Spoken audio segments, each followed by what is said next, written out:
the next promotion, or it may come at the risk of you being called the B word, whatever it be. Oh, I love that. You call me a bitch any day. What I learned was it's okay to be a bitch. Exactly, exactly. It's okay. You take pride in being the within bitch. your limits, of course, you shouldn't just be nasty, Yes. but it's okay to put your foot down and be a bitch. Yeah, and yeah, exactly. And say, I am the bitch, yeah, now deal with me, exactly. Yeah, so I think there is no other way but to talk about it. And I think just to add to what these girls have said, it's very important for us to also develop the right talent. So we don't really understand it, but there are a lot of women at the junior levels who are actually looking up to us. Sure, right? absolutely. And so what you do, how you conduct yourself, all the subtle hints you're giving out is something which you don't realize, but that's what's happening. So if they see you down and out after a meeting, and then they see you, okay, buckle up and say, okay, I'm going to get my groove back. They know that, this is how things need to be handled, and it's really how this woman is doing it, and this is how she's done it for the last 20 years or whatever, and this is how it works. So that, and then secondly, picking up people in your team, outside the team, to just have informal conversations, just kind of mentoring conversations with them, saying that, I saw you do this, I think that was good, keep up to it, stick your grounds, because that's the way we are actually making sure that there are going to be more like us as we go forward, right? Like there are obviously lesser percentage gaps now versus maybe 20 years ago, maybe versus 40 years ago. So maybe the next 20 years, that these are the people who've just entered the career, and these are the women you need to take care of, and just be that kind of a mother hen at times. Yeah, but just absolutely. make sure that they are protected and they know that they are doing right. Right. No, that's very interesting. I truly believe that no conversation on gender discrimination would be complete without kind of dealing with the elephant in the room, which is pregnancy. And it's funny because, you see this pretty much daily at corporates, where the perception that they try and put out is they're very friendly, we celebrate pregnancy, we're going to support you completely. But what follows behind closed doors is hushed conversations. What follows behind closed doors is, jokes about pregnancy, about the fact that there's going to be vacuum at work, about the fact that she's never going to be the same. Is that really true? Because I've seen this in media setups. I've seen this in very, very large media setups. And is that very limiting? And how do you kind of bring about a change to that kind of perception? And Sunny, this is very true for the movie industry as well, because we've seen this extremely prevalent in the movie industry, where you've had, the yesteryear actresses who've become absolutely redundant after having a child. Now, the question that arises is, was it lack of evolution at the producer's end or the audience's end? And I would like to believe that it's the former. It's not the audience which is less accepting, it's the producer who's less accepting. And that is what kind of, in some sense, I mean, if I can say it, drives, it kind of gets my goal, because I'm like, how does that change what you feel or how passionately you feel about your work? I've seen mothers to kind of become even more task-oriented, to become even more efficient, because they're multitasking at all points. But do you see that? Do you see that dynamic play out in the corporate world? Because I see it all the time. And do you see that dynamic play out in the movie industry as well? Well, I think in the entertainment industry, I think everybody here can agree with me, is we are seeing a shift in this idea of having children and being able to work. Kareena Kapoor is a perfect example of that, where she is unstoppable. She's so amazing, and she works so hard, and she's still going at it. She's got herself back in shape to what she wants, and still has that drive and determination to keep working, which I think is absolutely amazing, and we should applaud her for that. And not taking those stereotypes and, kind of going to the wayside. I'm so happy she didn't do that. I am a different case and matter, because I just don't care what people think, and I'm not, I wasn't born and raised here. I'm not saying that that's a bad thing. What I'm saying is that my whole system and makeup and how I think is completely different. For me, I chose surrogacy and I chose adoption because I wanted to keep going and I wanted to keep working, and that was my own personal choice. I thought I was going to have one, I had three. That I wasn't planning on. But it's God's plan. Not my plan. That's God's plan. But I wouldn't change. I wouldn't change anything. My life is crazy, and my children were very upset that I was leaving the house today, and it broke my heart. But I wanted to be here, and I want to do this just as much as I want to see them. And I believe that I'm a better mother if I'm working and providing for my children than if I'm a stay-at-home mother. I'm not saying that being a stay-at-home mother is wrong. I'm saying God bless you for being the stay-at-home mother. But I feel that I'm a better person, I'm a better mother, I'm a better human being working than not working. And I think that my children will thank me one day for working. Completely, absolutely. You know, in the corporate world, while, like you said, all the sound bites might all be right in terms of what one gets to hear from HR or from bosses on supporting working mothers or pregnancy, etc. But you know, the lack of support you face sometimes in just the sometimes callous attitude or the lack of planning that one faces in helping women come back after having a baby. Like this I experienced. Once you've had a baby and you go away on maternity leave, then it's really like you've been thrown off the ship. You know, you don't really know if I have the job back. Am I going to be taken care of? You know, will I have the same boss? Do bosses still love me? Does the company still remember I exist? You know, a lot of that insecurity, a lot of us working women, when we've had babies, have had to go through. And I think one of the simple ways of supporting mums would just be to have decent planning. So you know, after I've had a baby, what job am I coming back to? So do you think that it's the planning comes from the mother or it comes from the job? Who does that planning? I don't know anything about the rules and regulations. No, here. it should. The planning should be at the corporate's end. It should be your bosses, it should be HR that takes on the onus of making sure that you come back to a position where you're able to give back, you know, where you're able to perform, where you're able to deliver. But more often than not, the responsibility falls on the mom.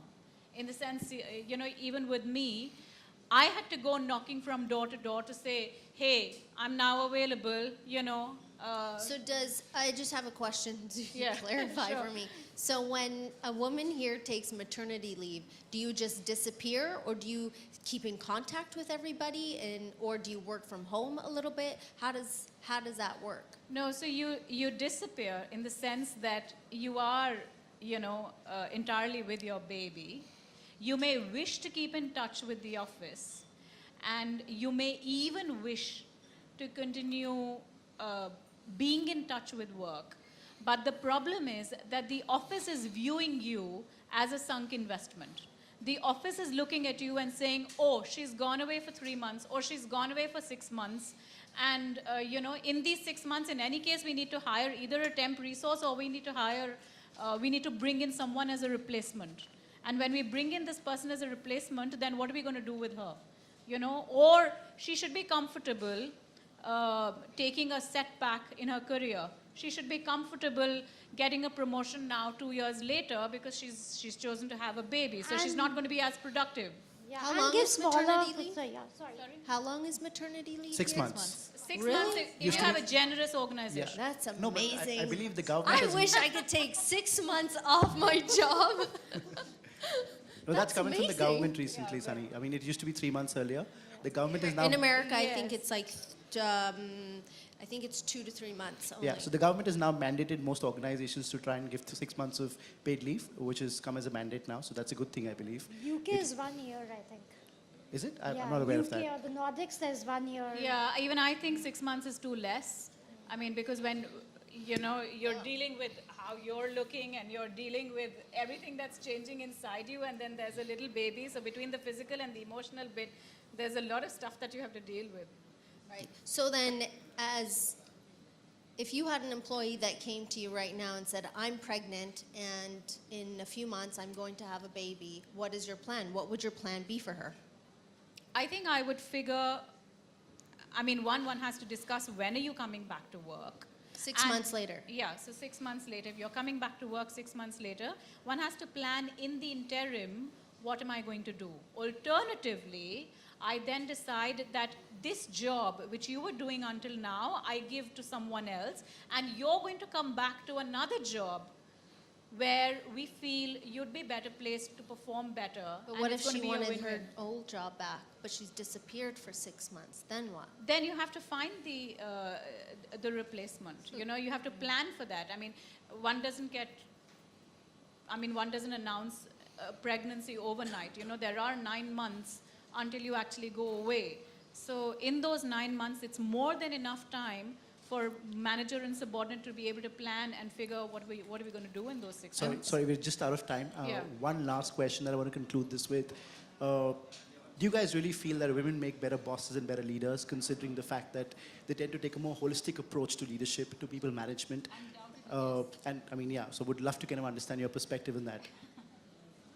I don't think we make better leaders or worse leaders. I think I've seen terrible women leaders and I've seen amazingly inspiring women leaders, and the same goes for men. But the question is, sometimes men answer that differently. So I don't think I think leadership is such a personal thing. You could be a leader that's more aggressive, and that could be male or female. You could be a leader that's a lot more sort of calming and logical and sort of takes decisions with a lot more thought. You could be somebody that's sort of playing on the front foot. But that's got nothing to do with gender, and I think that's the perception that we need to change. And I don't think it's a competition about women are better or men are better. It's about all of us collectively being able to grow together with whatever traits we have as individuals, not based on gender. So my view is women definitely make better leaders, and women definitely make better leaders because of the people that we are, because of the way we are raised, and because of the way we are fundamentally wired. I think in today's organizations, there is no choice but to have to work with people. It's not even so much about competence functionally as it is about being able to work with people and being able to get the best from people, from having a diverse team and being able to get the best from a diverse team. And I think women win over men hands down. There might be exceptions, but I think by and large, I would certainly argue that for all the traits that women have, they make far better leaders than men. The problem is we don't have enough women leaders. Sunny, you have a viewpoint on that? I agree with it's not about gender. I do believe that every single office is very, very different. Every job is different. The requirements are different. If you asked me to be a fireman, I'm sorry, I just could not do that. But if you asked me to... It's been proven that even women commandos make better commandos as teams than men commandos. It's been proven in research, and it's been proven actually in live demos. So, you know, women could make far better firemen too. It's just that we don't have women firemen. Fire women, exactly. Right. My biggest... Yes. My biggest issue sometimes, and this is from my own perspective, is women out there sometimes end up being the biggest people who are against everything, who say the most nastiest things that a man would never dream about saying. I'll go to a press conference and the most obnoxious things will come out of a woman's mouth. And I want to say, where are you from? Because I have no idea why you would ask questions like these that are so demeaning, that are so disrespectful in every way. I find that sometimes that happens more from women than it does from men. Maybe I have no idea where that comes from. But that's just my own perspective. And as far as leadership goes, I think that women who are amazing leaders, they're just amazing. You can't beat them. But if there are men that are just as good, that are open, like Hauterfly, like you're amazing. Your company has all these women work. They come into my office, and it's all women, except for one gentleman who didn't speak at all, who comes into I don't know if he's here or not, but It's, he's here, he's oh, here. he's still not talking. Please Yeah, stop talking he's a wherever silent you spectator. are. Just stop talking because you talk too much.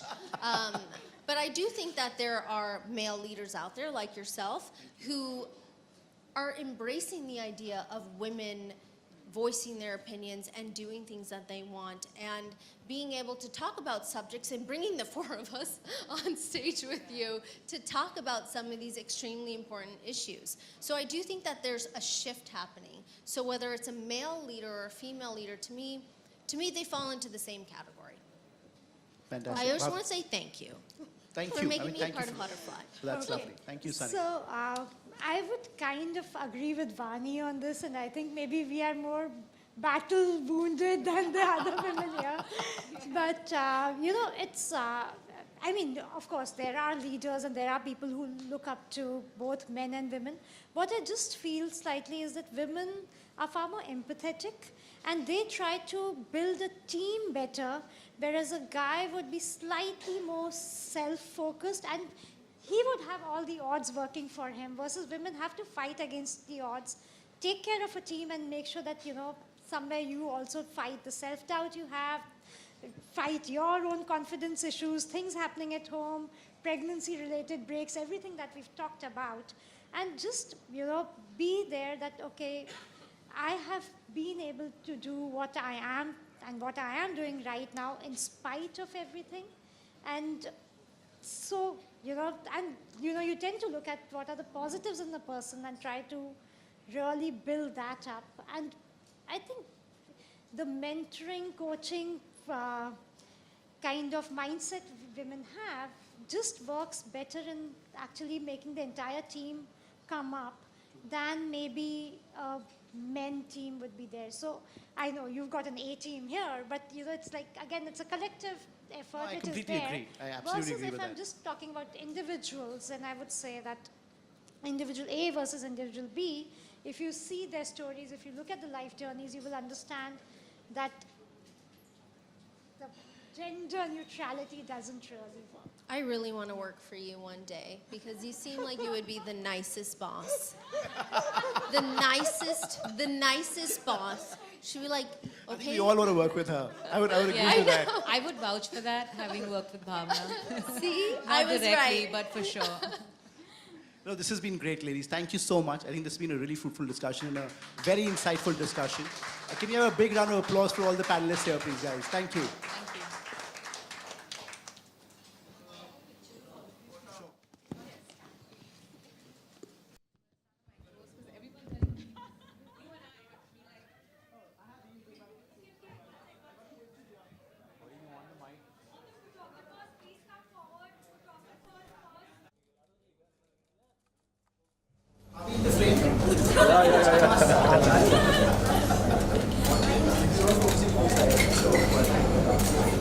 Thank you, thank you. Sunny solo. Sunny solo. Summer and Sunny.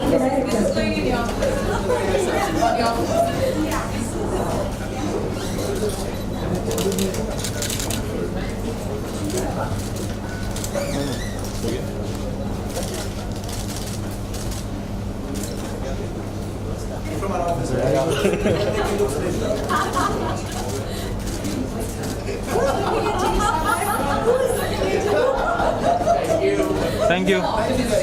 Sunny solo picture. Thank you.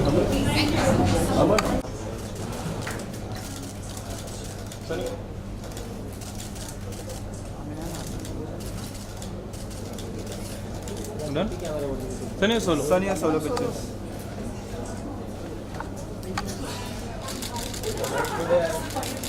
Look center. Sunny over here. Look there. Sunny over here. Sunny. नीचे बढ़ नीचे बढ़ Look center.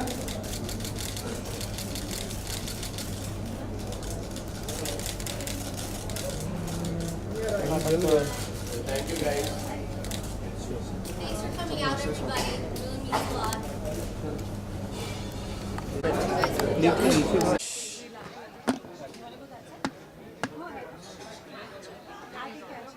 Hi, how are you? Good, nice to see you.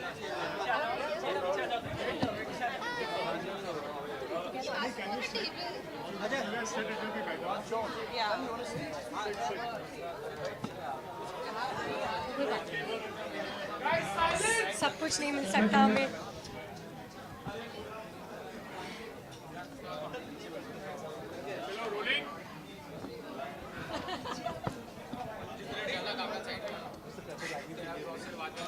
Yeah, rolling. Yeah, Sunny, your association with FMG, like, what have you to say about it? My association with Hauterfly and Summer is something that took a little bit of time for us to figure out what we were going to do. And I know they had a vision and a direction they wanted to go, and I'm happy that we were all on the same page of being able to create great content and create content that I believe people would be interested in, and content that felt real. That's what was important to me. Absolutely. Okay, how did Sunny came into your mind for the? Hello! Isn't that every day? Everybody's like, I'm on their mind. No, I'm just I kidding. don't think it's tough for Sunny to come into anyone's mind, for that matter of fact. She's top of the mind recall, clearly. But I think, when you're kind of looking at Hauterfly, and Hauterfly is a fashion beauty portal that kind of, like Sunny said, talks to real women for real issues. And who better than, Sunny to kind of reflect and kind of talk about real issues and real women, because she's had such an interesting life where she's kind of led it with utmost dignity and respect.